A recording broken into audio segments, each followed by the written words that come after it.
आप बेच के जो है दे दे रहे हो, जो हमारा था आज हम रेलवे को कहें कि मेरा है और कल को अडानी अंबानी को खो गया। देखिए, चीज़ों को बेचा जा रहा है और रेंट पे देना है। क्या कहते हैं लोग, तो क्या कहते हैं पार्टी राजनीतिक भाषा अलग है कि चीज़ों को बेचा जा रहा है। जिस रेलवे की हम बात कर रहे हैं कि रेलवे को बेची गई है, रेलवे एज ए एग्रीमेंट पर दी जाती है। क्या कहते हैं उसमें अपनी जो ट्रेन गवर्नमेंट की है उस पर अंबानी या अडानी जो भी ग्रुप है अपनी 4 ट्रेनें चला सकता है और उसको रेंट के बदले गवर्नमेंट को रेवेन्यू प्राप्त होता है। आज अगर भारत भारत है तो या तो अटल जी ने किया, अटल जी के सिर्फ चीज़ों को ही मोदी जी ने किया जो आज भारत भारत हो गया। आज इंडिया लेवल पे, इंडिया की वर्ल्ड वाइड लेवल पे क्या औकात है, ये कोई बच्चा ही होगा जो ना जानता हो। सर, आप मानते हैं कि महंगाई है आज के समय में? बिल्कुल महंगाई है। किस चीज़ की महंगाई लगती है आपको? खाने पीने की चीज़ की महंगाई है, बहुत कुछ में ऐसी महंगाई कितने चीज़ गिनाया जाए, बहुत चीज़ महंगाई है।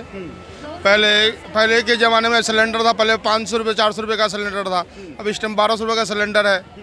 आदमी किसी आदमी, बहुत से आदमी बेरोजगार है, नहीं पैसे हो रहे, सिलेंडर भी नहीं कोई भरा पा रहा है। मोदी जी ने तो अपना सिलेंडर फ्री में सबको लो जी फ्री में दे दिया। अब उन्होंने पैसा कनेक्शन उसमें कर दिया, सिलेंडर पैसा भरा दिया उसमें, सबको पैकेट में न पैसे जेब में होंगे ना सिलेंडर आएंगे। बताइए भाई साहब, इसका समाधान बताइए। ना पैसे जेब में होंगे ना सिलेंडर आएगा। एक बात बताइए, अगर किसी के लिए मैं गाड़ी खरीद के, एग्जांपल मेरे पास कुछ वर्कर्स हैं, ठीक है, उन्होंने कहा कि भैया मैं कमा नहीं रहा हूँ तो मैंने गाड़ी खरीद के, अब क्या मैं सर्विसिंग भी कराऊँ? अब मैं सर्विसिंग भी कराऊं उसकी, उसका इंश्योरेंस भी कराऊं, उसका टायर भी मैं ही चेंज कराऊं, क्या ये मेरी जिम्मेदारी है? आप नहीं किसी को उंगली पकड़ा सकता है ना, सर पे नहीं बैठा सकता ना। सरकार क्या कर सकती है? जेब को, गरीबों को क्या अब उनको बैठा के पैसे दे उनके जेब में कि लो भाई लो, वो भी दे रही है गवर्नमेंट। अब क्या अपेक्षा करते हैं गवर्नमेंट से? फ्री राशन, फ्री गैस, अगर डिलीवरी है तो भी फ्री, स्वास्थ्य सेवाएं फ्री। अब क्या चाहिए सरकार से? अब क्या आपको कपड़ा, बच्चों, छोटे बच्चों को मुंह पोछे खाना के लिए कपड़ा पहना है? ये तो सरकार नहीं कर सकती ना। क्या चाहिए सर, आप बताइए। नौकरी सब कुछ है, रोजगार चाहिए। रोजगार जब चल जाएंगे तो फ्री की कोई ज़रूरत नहीं है। ये जितनी सरकारें हैं जानबूझकर जो है बच्चों, ये क्या बोलते हैं, नागरिक को कमज़ोर बनाने का काम कर रहे हैं। उनको रोजगार चाहिए तो कई मकान वो खड़ा कर लेंगे। खाने पीने के लिए जो भी सामान है वो खुद पैदा अपने से कर लेंगे। तो रोजगार चाहिए। रोजगार की समस्या इसी सरकार में या पहले से? इस सरकार में बहुत ज़्यादा बेरोजगारी हुई है। 40 साल का जो है रिकॉर्ड टूट गया है। 40 साल का रिकॉर्ड तोड़ दिया बीजेपी ने रोजगार के मामले में। इससे पहले सरकारें किसकी थी? इससे पहले बीजेपी की सरकारें थी। चीजें आज से बिगड़ गई, चीजें 5 साल में बिगड़ गई। बेरोजगारी 5 ही साल में आ गई। पहले रोजगार था तो 5 साल में बेरोजगारी आ गई। आज कम से कम इतना सुधार हो चुका है चीज़ों में कि मूलभूत की चीज़ें आपके पास हैं। आपके पास सड़क है, आपके पास नाली, आप अपने अधिकार पे अपनी बातें कह सकते हैं, आप स्वतंत्र हैं। रोजगार पे सवाल का जवाब दीजिए। रोजगार के लिए तो देखिए सरकार को क्या एक बहुत बड़ा प्लान करना पड़ता है किसी चीज़ के लिए। एक दिन में हैरी पॉटर मूवी ने, हैरी पॉटर ने घुमाया और ये फैक्ट्रीज तैयार हो गई। सरकारें विदेशी कंपनियों को ला रही है। अभी तक जो कांग्रेस ने जो पॉलिसीज, अगर आप पढ़ेंगे भाई साहब को मैं करूँ, जो पॉलिसीज थी, सरकारें हर चीज़ में कमीशन सिस्टम करप्ट, अधिकारी करप्ट, यही सिस्टम चला रहा है भारत का। अभी भी इवन यही सिस्टम है। तो आप कैसे अपेक्षा करते हैं कि एक दिन में चीज़ें बदल जाएंगी? एक 5 साल के कार्यकाल में बदल जाएगी। जो चीज़ें 40 साल से खराब की गई हैं वो 5 साल के कार्यकाल में क्या सही हो सकती हैं? 10 साल के कार्यकाल में कितनी चीज़ें आज भारत की बदल चुकी हैं। सबसे बड़ा कोई चीज़ होती है तो ट्रांसपोर्ट होता है। ट्रांसपोर्टेशन अगर सस्ता है तो चीज़ें सस्ती, है राइट ना? तो ट्रांसपोर्टेशन के लिए क्या आपको रोडें अच्छी होनी चाहिए। अगर हाईवेज नहीं होती आज के डेट में, अटल जी का प्रोजेक्ट था, आज जो आप ये पूछ रहे हैं हमसे, बेरोजगारी है, बेरोजगारी किसी एक कारण से नहीं है, उसके पीछे बहुत से छोटे छोटे कारण होते हैं, तब एक बड़ा होता है। मैं बोलता हूँ ट्रांसपोर्टेशन महंगा, सर्विसेज महंगी, उसकी वजह से। Very good. हम भी बीजेपी है बंदे। नहीं, बीजेपी की बात नहीं भैया, बोलने दीजिए, उसके बाद फिर देखिए इन्होंने बताया बेरोजगारी एक 40 से, सुनिए ना, 40 साल का है। मेरा सवाल है कि आप रेलवे की जो वैकेंसी है पुरानी सब रोके हुए हैं। आप जो है अन्य सारी नौकरियों को जो है रोक कर आप प्राइवेटेशन कर रहे हैं। खुद जो है रोके हुए हैं। आप कहते हैं 40 साल और 50 साल का बनाया हुआ इंफ्रास्ट्रक्चर को आप निजीकरण में बेच रहे हैं।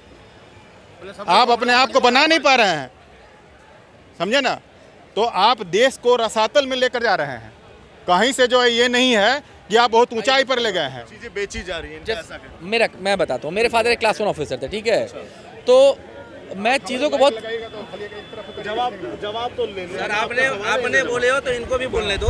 मैं बताता हूँ क्योंकि यार बोले कहाँ हैं अभी हम तो अरे नहीं बोल रहे हैं। मेरे फादर एक क्लास 1 ऑफिसर थे, तो मुझे चीज़ों के बारे में पता है कि अगर आप गवर्नमेंट की बात करें तो गवर्नमेंट ज़्यादा करप्शन तो कहीं नहीं है, कहीं करप्शन गवर्नमेंट से ज़्यादा है ही नहीं। प्राइवेट में करप्शन नहीं, प्राइवेट में काम का मतलब काम। अगर 8 घंटे की सैलरी आपको 4,000, 8,000, 10,000, 20,000 वॉट एवर द सैलरी दी जा रही है, तो उसके बदले उतना काम सरकार ले लेती है। सॉरी, प्राइवेट सेक्टर्स के लोग ले लेते हैं, सरकारें नहीं ले पाती। सरकारों में क्या होता है, फला जय साहब हैं 10,000, जो बहुत प्रैक्टिकल है, मैं सॉरी बोलना चाहता हूँ इसके लिए, बट बी प्रैक्टिकल। जय साहब हैं 10,000 पहुँच गया, सैलरी 2 घंटे काम किए, हाजिरी बन गई, ठीक है, अटेंडेंस बन गई, ठीक है। ऑब्वियसली सैलरी 50,000 की सैलरी में गवर्नमेंट ने अब क्या किया, प्राइवेटाइजेशन की बात कर रहे हैं। मुझे याद है मेरे फादर को 2 ड्राइवर मिले थे, ठीक है, 12-12 घंटे, सॉरी 3 ड्राइवर मिले थे, 8-8 घंटे की शिफ्ट। एक की सैलरी 40,000, 1,20,000 रुपये सैलरी दी जा रही है। और वहीं जब उन्होंने कॉन्ट्रैक्ट बेसिस पे गाड़ी ले ली तो 40,000 रुपये में सैलरी, गाड़ी भी सरकार की नहीं, गाड़ी प्राइवेट वालों की, ड्राइवर प्राइवेट वालों का, टेंशन और सर्विसिंग सब प्राइवेट का। और वहीं सरकारी गाड़ी जब मेरे फादर के पास थी तो 2.5 लाख रुपए महीने का खर्च होता था। तो 40,000 और 2.5 लाख, तो सरकार क्या पैसे में आग लगा दे अपने? सुनिए, मैं बता रहा हूँ, सुनिए, ये देश जो है लोकतांत्रिक है और कल्याणकारी राज्य है, स्टेट है। वो बनियागिरी चलाने का नहीं है कि कम से कम में हम किसी को देना है पैसा, इतने पैसा देना है जिससे वो भर पेट रोटी खा सके, इलाज ढंग से करा सके, बच्चों को बढ़िया एजुकेशन दे सके, इसलिए सैलरी दिया जाता है। ये बनियागिरी करने के लिए नहीं कि कंपनियां हैं आप बेच के जो है दे रहे हो। जो हमारा था आज हम रेलवे को कहें कि मेरा है, और कल को अडानी अंबानी का हो गया, उसका नाम अडानी का होगा, अडानी रेलवे का होगा, प्लेटफॉर्म का होगा, वो थी एयरपोर्ट का हो जाएगा, बंदरगाह हो जाएगा। आज चरस अफीम जो है बंदरगाह में, गुजरात अफीम में हुआ, उसमें जो है क्या पकड़ाया और वहाँ पर कुछ नहीं हुआ, वहाँ पर कुछ नहीं हुआ, पकड़ा गया। तो निजीकरण करके जो है पूरा देश को खोखला कर दिया जा रहा है, ये अधिकार लूटे जा रहे हैं। ये कह रहे हैं कि देश को खोखला किया जा रहा है, चीजें बेची जा रही है और बनियागिरी चल रही है। विपक्ष के नेता इस तरीके से क्लियर करें कि 130 करोड़ लोगों को किस तरीके से सरकारी नौकरी देंगे। अगर आप सभी को सरकारी नौकरी देने का बात करते हैं तो 130 करोड़ की आबादी है, प्राइवेट लोगों को किस तरीके की फैसिलिटी दे रहे हैं, प्राइवेट लोगों की सैलरीज बढ़ नहीं रही हैं, तो प्राइवेट लोगों के भी अपने चैलेंजिंग है। चीजें बेची जा रही हैं, ये इसका क्या कहना है? ये बहुत से लोग कहते हैं कि चीजें बेची जा रही हैं आज के टाइम पे। देखिए, चीज़ों को बेचा जा रहा है और रेंट पे देना है। क्या कहते हैं लोग, तो क्या कहते हैं पार्टी राजनीतिक भाषा अलग है कि चीज़ों को बेचा जा रहा है। जिस रेलवे की हम बात कर रहे हैं कि रेलवे को बेची गई है, रेलवे एज ए एग्रीमेंट पर दी जाती है। क्या कहते हैं उसमें अपनी जो ट्रेन गवर्नमेंट की है उस पर अमानी या अडानी जो भी ग्रुप है अपनी 4 ट्रेनें चला सकता है और उसको रेंट के बदले गवर्नमेंट को रेवेन्यू प्राप्त होता है। रही बात उसका पहले सरकारीकरण करने की, जब सरकारों ने भी पहले अपनी बहुत सारी संस्थाएं, इससे पहले की भी जितनी सरकार है उन्होंने अपनी संस्थाएं सेल करी हैं। हम HDFC बैंक है जो आज सबसे अच्छा परफॉर्मेंस कर रही है। एक समय पे क्या था, सरकारी बैंक हुआ करती थी जो बहुत लंबे समय तक घाटे में थी, जिसका सरकार ने जिसमें काफ़ी लंबे समय तक भ्रष्टाचार वगैरह रहे थे। तो किसी भी चीज़ को बेचना, जब आपको उसका क्या कहते हैं आज की डेट के हिसाब आपको उसे कंपटीशन देना है और मार्केट में टिके रहना है, तो आपको क्या कहते हैं प्राइवेट सेक्टर को इम्प्लीमेंट करना पड़ेगा। अच्छा, बनियागिरी देश में नहीं चलेगी, चीजें लीज पे भी नहीं दी जानी चाहिए। इनका बनियागिरी बिल्कुल भी देश में नहीं चलनी चाहिए, लेकिन इस तरीके से भी नहीं करना चाहिए कि आप कुछ एक सेक्टर को, सरकारी सेक्टर को पूरी तरीके से सुविधा दे दें और देश के प्राइवेट सेक्टर के गले पे पैर रख के निकल जाए। आप विपक्ष इस तरीकों को क्लियर करे कि वह उसने प्राइवेट सेक्टर के लोगों के लिए क्या सोचा है। आज लोग 5-5 हज़ार रुपये में जॉब कर रहे हैं, जो सरकारी गवर्नमेंट को 40,000 रुपये की जॉब मिल रही है, काम के नाम पर रिजल्ट नहीं है। आप बताएं उस 5,000 रुपये चलाने वाले, मिलने वाले अपने परिवार को किस तरीके से पालेगा? विपक्ष इसके बारे में कुछ बोले।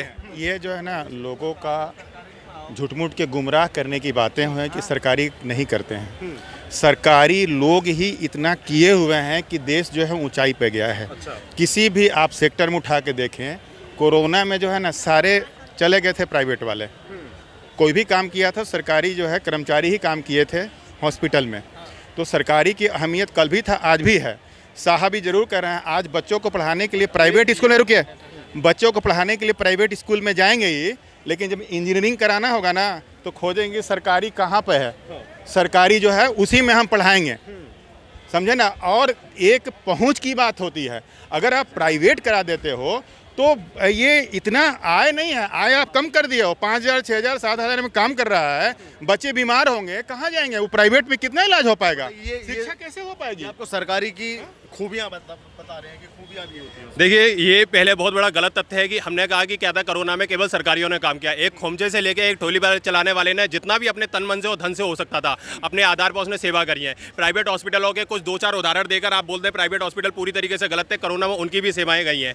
बहुत सारे प्राइवेट हॉस्पिटल के डॉक्टर्स भी कोरोना में एक्सपायर हुए हैं। तो कई तरीके की व्यवस्थाएं चलती रही हैं। हालांकि इस तरीके सरकारी हॉस्पिटलों को या सरकारी संस्थाओं को सरकार की तरफ से पैसा मिलता है, प्राइवेट संस्थानों को इस तरीके से नहीं मिलता है। तो सरकारी व्यक्ति के लिए चलाना बड़ा आसान है, लेकिन प्राइवेट व्यक्ति जब उसी काम को अपनी जेब से कर रहा है तो उसकी तारीफ भी होनी चाहिए। 24 में क्या लगता है आपको? 24 में लोकसभा के चुनाव में बीजेपी है। क्यों?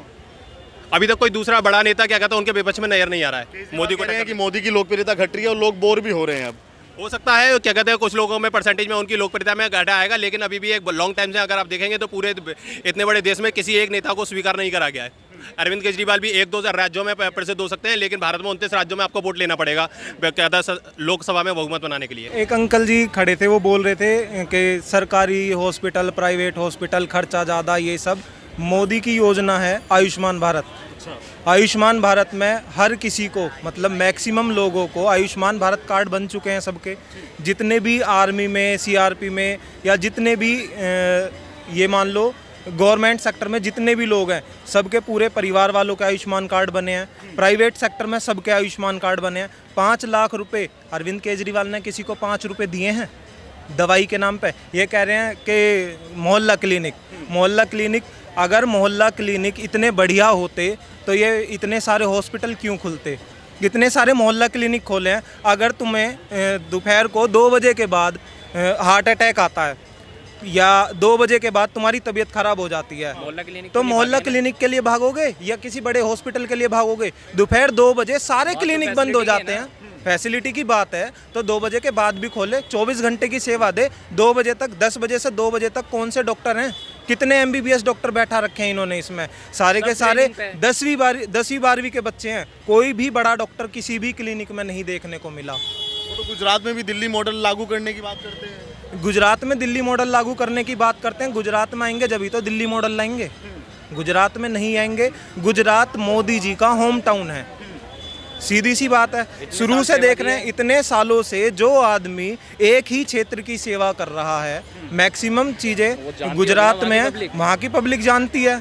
हम वहाँ के नहीं हैं। फिर भी जो बंदा जहाँ का है, आप अपने किसी भी गांव के हो, अगर आप अपने गांव की सेवा बचपन से करते आ रहे हो, ठीक है, और अब कोई नया बंदा तुम्हारे शहर में आता है, बस झूठे वादे करता है, झूठे वादे कि मैं तुम्हारे यहाँ फ्री वाईफाई कर दूंगा दिल्ली की तरह, मैं तुम्हारे यहाँ कैमरे लगवा दूंगा हर चौक चौराहे पे दिल्ली की तरह, मैं मोहल्ला क्लिनिक खुलवा दूंगा दिल्ली की तरह, मैं ये करवा दूंगा दिल्ली की तरह। और दिल्ली वालों से पूछो ना, कौन सा कैमरा चल रहा है, कौन सा वाईफाई सही स्पीड दे रहा है, कौन सा मोहल्ला क्लिनिक 24 घंटे की सेवा दे रहा है?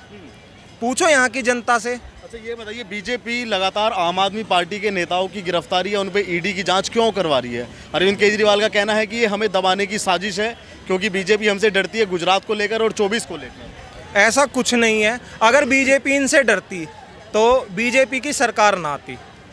अगर इनसे डरती तो जैसे ये हर चीज़ को लेकर बीजेपी को ब्लेम कर रहे हैं, एक तरह से एडवर्टाइजमेंट कर रहे हैं बीजेपी की। अगर ये सारे मुकदमे फर्जी हैं और बीजेपी इस तरीके के फर्जी मुकदमे चल रही है, तो इस बात की तो कोई दो राय नहीं है कि आने वाले समय में अरविंद केजरीवाल प्रधानमंत्री बन जाएंगे। क्योंकि मोदी जी के भी साथ ऐसा हुआ था 2002 में। उन्हें क्या कहते हैं, दंगे के बाद उन्हें फंसाने की कोशिश की गई और 8 साल उनका क्या कहता है प्रताड़ना हुआ और बाद में सुप्रीम कोर्ट ने बाइज्जत बरी करा। इसलिए मोदी जी की कहते हैं लोकप्रियता में भी ज़्यादा बढ़ोतरी हुई थी।